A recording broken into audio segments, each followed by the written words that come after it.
guys, welcome back to my YouTube channel. My name is Nasi Chunga. For those of you that are new here, thank you so much for stopping by. I hope you'll stay. Please remember to hit that red subscription button down below to join this wonderful online platform of like-minded men and women. If you're not new here, thank you so much guys for your continued support. I really appreciate. I just want to make this appeal once again that if there's a video that relates to your soul, that relates to you, and you feel like, okay, this is something that I can resonate with, that I can relate with, please remember to give that video a big thumbs up, because when you give my videos a thumbs up or a like if you like, they just help to increase the visibility of those videos and also to grow this channel. So thank you so much guys for your continued support. Today's topic, we are looking at women's fertility. I'd initially planned on doing another topic, but then I saw this thing where Esther Chungo and Pompey just had their baby boy. Let me just say congratulations to the couple on their band of joy. I think I'm one of the people who are really happy, and I could just see after they posted that photo that the internet just blew up. People really just celebrated them, and I'm one of those people who are just delighted at heart for this new phase in their lives. And so that prompted me to come up with this topic, because I don't know about other countries, but I'll speak for my country. I think in our country, our culture, there's always this shame attached to talking about women's fertility. And I think growing up, I've encountered so many myths and misconceptions about women fertility, and so most of us don't talk about it like openly or on platforms like social media, but in our homes, in our little communities, these are the conversations that we usually have. So I want to talk about the misconceptions and myths that I encountered growing up about women fertility. I think one of the biggest misconceptions is that if a woman is not conceiving, you know, if a woman suffers from infertility, then it means that person must have been a prostitute, must have aborted a lot of babies in their lives, or they must have just been bewitched. I don't know about other myths and misconceptions out there. If you know of any, please feel free to drop me a comment down below, and I'll find time to read those comments. But there are a lot of misconceptions surrounding women's fertility and what that does to women, what has been doing to us. And I think for the most part as well, I grew up believing that, you know, if a woman is having trouble conceiving, then it means that they've had multiple abortions in their lives, and so them not conceiving at the time when they want to conceive is more like a punishment from God and that sort of thing. And I think because of that, most of us attach shame to talking about infertility, to talking about just the overall infertility issues that women go through. I think becoming a mom myself, I've realized that children are such a blessing. I've also realized that you know, just the whole process of getting pregnant, having a baby, it's not an easy process, and there's a lot that goes into it. There's a lot that goes into the whole journey of pregnancy. I think for people that are mothers, I think they understand what I'm talking about. And yeah, it's a lot. Even just pregnancy, so I think we attach so many myths, and there are so many myths and misconceptions attached to the whole process of pregnancy. Some of the things I think some of the trivial things are that you're not supposed to announce that you're pregnant. I mean, how can you hide something so visible as pregnancy? I know announcing that you're pregnant and announcing early that you're pregnant are two different things altogether. I know that it's not good to announce early that you're pregnant, because anything can happen, a miscarriage, or you can end up losing that pregnancy. And so it's not always good to announce plans when they're still in their inception. I think that's just the general rule out there. But I think generally there's this fear that is imposed on women that, you know, you're not supposed to announce that you're pregnant. You should probably wait until your baby is somewhere 5 years old or 3 years old for you to publicly announce that you had a child. But I think with something like pregnancy, it's something that really just needs, you really need that support from people, be it emotional, be it physical. You know, when you give birth to a child, it brings so much joy, such that it's really hard to hide some of these things. I know, like for me, I'm tempted every day to try and upload a picture of my son, you know, because it does every day, it does things that just amazes me. And I'm always tempted to, because I'm usually taking pictures of him, and so I'm always tempted to upload these pictures, but I try by all means to withhold myself, because I also have it in my subconscious that, you know, it's not good to put your child out there, because that baby may be bewitched, you know, may you may attract bad energy on that baby, and so on and so forth. I'm not trying to deny that there's no evil in this world. Evil is there, but I think what the devil tries to make us feel is the feeling of fear. And operating from a place of fear is not a good thing, because when we read the story of Job, I think we were taught this at church, that what Job feared the most is what came upon him. So I think the devil really just rides on our fear. And so you must not operate from a place of fear. You know, not posting your baby or not announcing your pregnancy should be something that you just do out of principle, or just for any other reason, but not for the fear of being bewitched. For me, my stance in life is that you know, there are things that are beyond our control, and there are things that we can control. So for those things that are beyond our control, I mean, we just let go and let God. There are things that we can't control, you know, and if God allows it, then praise be to God. You know, may his name be honored in whatever situation, because at the end of the day, God's will prevails, and you know, God's plans are the best for our lives. So I think what Pompey and Esther Chungu really, you know, suffered at the hands of the public, I think I really sympathize with them, especially now. And there's this more like note that Esther Chungu's sister-in-law posted on her social media platforms, and I think it was highlighted on most of these media houses on Facebook. From what she wrote, I really sympathize with the couple. You know, she just highlighted that people really just mocked, people kept talking, and I'm not saying that I never saw any of those things. I actually it's a truth what she wrote, let me just put it like that. And really, people really mocked that couple for not having a baby, you know, at our own timelines. You know, us, we expected them to have the baby when they were supposed to have the baby, and not at the time when themselves as a couple really wanted to have a child.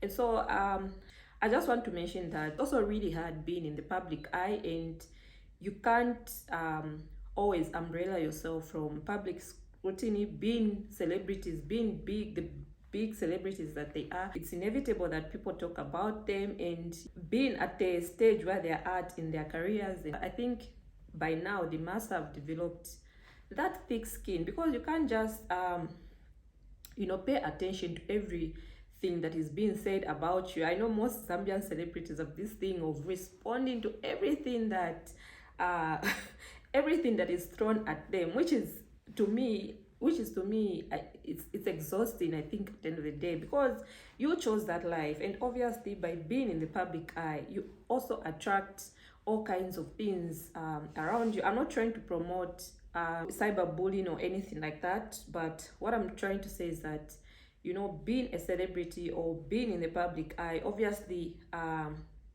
you put yourself in a vulnerable state where you can be hurt physically or emotionally, like the way I'm filming this video and putting it out on YouTube, putting it out in the public out there. I know people say all kinds of things. I don't expect positivity all the time. There'll always be negative things, thrown at me. And it's not just being in the public eye, even for people that live private lives, that if you have close friends and family and whatever, there'll always be um, all sorts of negativity surrounding you. It's not just always positive. I mean, we live in a world of good and evil. So I think for me, I really sympathize with the couple, and um, I started to come up with this topic on women's fertility because I feel that it's high time that we started, fostering some of these conversations publicly, so that we can get rid of that shame that is attached to talking about women's fertility. I think some of these things are more medical than they are the other things that I mentioned, that someone was a prostitute, someone must have aborted a lot of babies when they were young. And for me, part of the reason why I started to have a baby at the time that I did is that I think I started realizing that infertility was a real thing, and I think a lot of women suffer from it. I've seen so many people struggling to have a baby, and yeah, I think that really just prompted me, to test the waters to see if everything was okay with me. And so I just want to put it out there that talking about women's fertility should not be something that should be shameful, especially for us as women. I think we need to stand up as women and just support each other in these issues, provide the necessary information. I know in Zambia we have this thing that when you are successful, when something good happens to you, we always attribute it to God. I mean, God, yes, God ultimately gives us all the blessings that we have, but sometimes it's good to give people real information, relatable information. It's good to give people information that can help them. For example, if there are good fertility treatments out there, it's high time as women, if they've helped you to conceive, I think it's high time as women that we help each other, create that atmosphere of talking about these things in public. I know there are women who have children now, but before they had those children, they really struggled to have children. Others suffered from miscarriages. And if you've read Michelle Obama's book, Becoming, I think she openly talks about the miscarriages that she had before she had her two daughters. And it's important, to talk about those things. What Michelle Obama did there was to remove, the shame that is attached with having miscarriages or struggling, with infertility issues. When we talk about these things openly, people will come out to say that, oh, I'm not the only one. Like, I'm not the only one suffering from this. There are actually so many people struggling. And I think for most of us, it's easy to forget our troubles once something good happens in our lives. But for me, I believe that it's important to talk about life in black and white. It's important to talk about life in all aspects. It's important to portray that reality of life, because that is what helps people.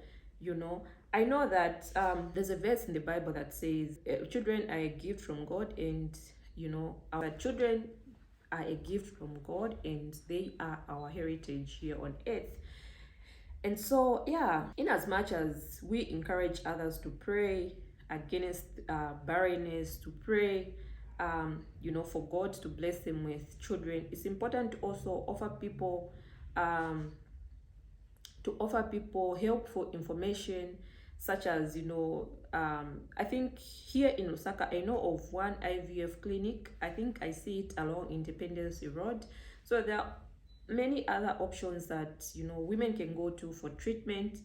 I don't really know. I can't say that I can't say that I know of the fertility treatments out there. I'm an amateur in that area, but I know even just there are also herbal medicines that help with infertility issues. And it's important to talk about these things. I know in Zambia we are skeptical when it comes to herbal medicine because we feel, oh, people will think I'm a witch, people will look down on me because you know with the westernization, with the Western culture that has been imposed on us, most of us have done away with our tradition, our traditional medicine, because we think of it as being backward, attached to witchcraft and whatever. But traditional medicine is being acknowledged right now as I'm talking, alongside conventional medicine. And so it's important that we put some of this information out there in order to help our friends, to help people out there who are struggling with fertility issues. In as much as we put the information out there, for me, I believe that it's important to also talk about these things, so that we can remove that shame attached to the shame and the stigma attached to infertility. I know that I mean, look at where we are. HIV back then, just talking about it, it was a taboo. It was something scary to talk about it because there were so many myths and misconceptions attached to that. But with the information, because so many people have come on board talking about HIV, talking about disregarding talking about what HIV is and what HIV is not. Now we can openly talk about HIV without feeling the stigma, without feeling any shame, because they say if you're not infected, then you're affected. So as human beings, we can't live exclusively to say this is me, that is them. I think in the long run, whatever is happening to them will also affect you if you don't do something about it right now. And I think talking about some of these things is a starting point. So if this video is something that's related to you, please remember to drop me a comment down below and just share your thoughts on this issue, share your experience with with your you can also share your birthing experience. I think one of the earliest videos I put out, I talked about my birthing experience, how that was, giving birth in a government hospital. So you can share that or you can share that in the comments as well, and just openly, let us openly have some of these conversations, so that we can remove all the shame and stigma attached to women's fertility. If this is something that has resonated with you, if this is something that relates to you, please remember to give this video a big thumbs up. So thank you so much, guys, once again, and see you in my next video.